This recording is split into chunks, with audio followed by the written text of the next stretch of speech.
Hey guys, so let's talk about freehand drawing for a second, especially when you're drawing digitally. A lot of people struggle with having really wavy lines.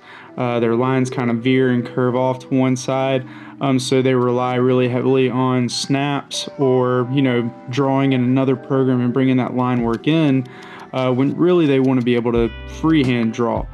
Even if it's digitally, and sketch in place in front of people and be able to graphically communicate quickly. So I'm gonna give you 3 quick tips that I got when I was at Mississippi State from my professors when I was studying landscape architecture that greatly improved my line work then on pen and paper and would later translate over to my digital drawings. So number 1 would be my hand placement, or rather my placement of my whole arm and how that pivoted with my drawings. A lot of people tend to plant their wrist on the drawing and pivot from that wrist point, right? That's kind of their main pivot axis.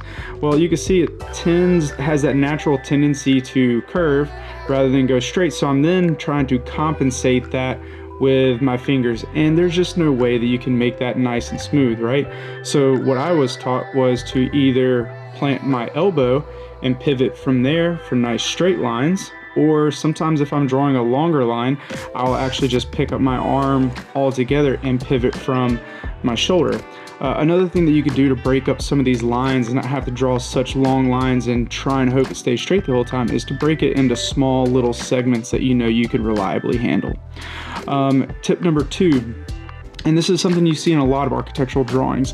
It's the hit, go, hit method, where you see they'll kind of start with a little bit of a heavy hand right here and then zip to the end of the line, and then you get a little notch there at the end. And so those end points created throughout that drawing, not only does it create a cool stylized look, but it also helps your eye quickly define shape and pick up, the perspective of what's going on. So really the way I kind of look at it is that first little hit is almost like this little bit of a setup right before I'm getting ready and preparing to draw that line to that definitive endpoint.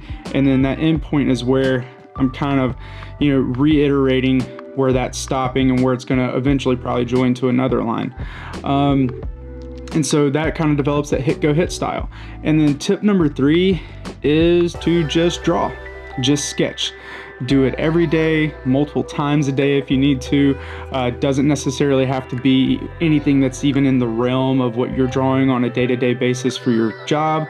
But being able to sketch and quickly and effectively graphically communicate your designs is definitely a worthwhile investment, because you're not always going to be around a computer, and sometimes you'll need to, especially in a team environment, be able to get ideas out fast and legibly. So yeah, just keep trying, and through practice and a lot of tears, you'll get better.